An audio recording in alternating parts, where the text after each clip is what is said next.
October 3rd, Dodgers fans said thank you and goodbye to Dodger manager Joe Torre. And in turn, Joe let the fans know that the team's future was looking good. We've had some magical moments, and I can tell you one thing. I am leaving you and the players in very good hands. Don Mattingly is very special. Love you, buddy. Love you. You know that. It's yours. You know, when the announcement was made, I knew it was coming. It's a whole different excitement. There's an excitement, there's an energy that there's lots of preparations to make. There's lots of things that, you know, and we've alluded to a lot of them. You know, at this point, you're responsible for the way the club plays. You know, us being prepared to go. How are we going to do things in spring training? What things do you necessarily want a little bit different? And so you affect all those things. So there's a lot of work that needs to be done. You know, I came here with Joe. We came here to win a championship. I mean, I think that's where it all starts. We're not here to play 500. We're not here to just get in the playoffs. You're here to win it all. You know, honestly, this is probably the most excited I've been to do anything in baseball since I quit playing. You know, baseball as a player, it gives you a high because you have a feeling like you can do something about that game every night, and you get prepared to play, and that's a battle all in itself. You start thinking about the managers that you played for, kind of how they made you feel. You know, some guys made you feel better. You liked the way they treated not only you, but other players, the way they communicated with you, you know, just the way they did it. You know, certain guys you loved playing for, other guys you didn't like quite as much. So you kind of take from those guys and you kind of form your own plan as a manager how you want to do things. I know the one thing I always know, that you got to be yourself. And there's going to be parts of Joe in me, but there's also parts of Billy Martin in me. There's parts of Lou Piniella in me. There's parts of Dallas Green in me. You know, all the guys I played for, all the guys I played against, players that I've seen, they all have kind of formed the way I think of the way the game should be played. And Billy I like because he's a risk taker. Billy wasn't afraid. He's seen talent, and he wasn't willing to play that. He wasn't afraid to play a young guy in front of a guy maybe that had been around and had some good season. If the young guy was playing better, he would take that risk. He was aggressive. He was a fighter. You know, it was a fight. When you got to the field that day, the game was the only thing that mattered. So that's a lot I took from Billy.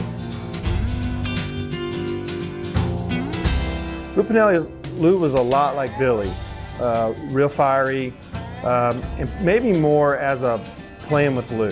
Because, you know, I say I took from everybody. You take from the guys you played with, those personalities, and it's good and bad.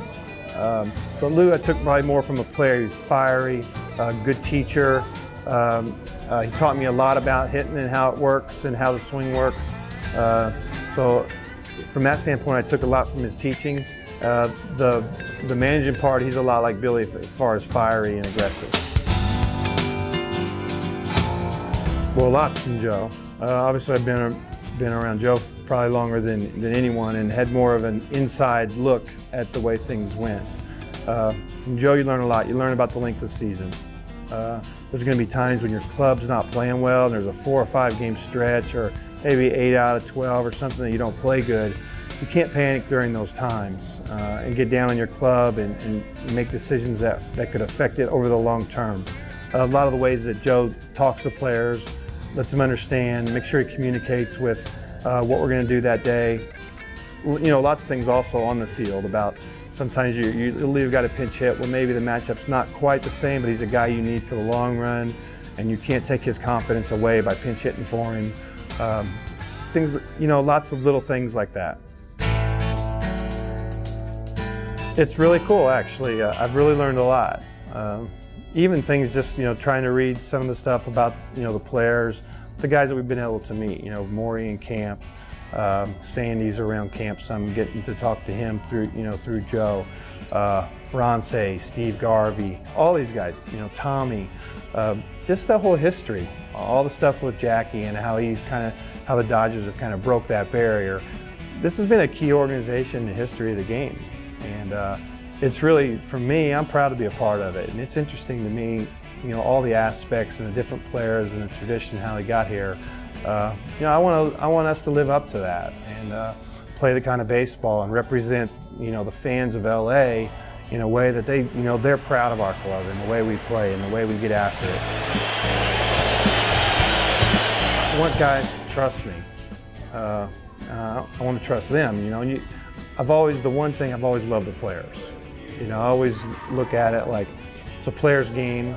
I like the players. Sometimes you can get down on a guy and you can't take it personal that he's having a bad stretch. You have to be patient with him and these guys and knowing that where we're trying to go and have feelings. I know the same feelings that I had as a player when I struggled are the same feelings that these guys are having now. The times may have changed, it may have been 20 years ago, but the same feelings that I had are the same ones he's having. So I have to have an understanding of that. And I want a guy to know that I understand where he's at and what he's feeling and what he's going through. And he has to know and trust me that I'm not going to panic on him and all of a sudden I'm going to treat him differently because he's going through a little bit of a bad stretch. Well, I'm here to win, I'm here to be aggressive, and we're coming after you. And really that's, as much as anything, I'm after a club that plays fast.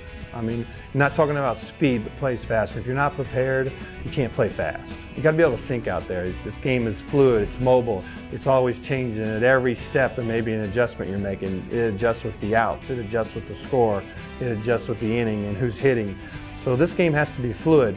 That being said, we have to be prepared for all those situations and be able to play fast. You can't go fast, you can't play fast if you're not prepared. If your mind doesn't know what you're going to do if you get it. If you don't know who's running. All those things are small things, but they're part, to me, of a winning formula.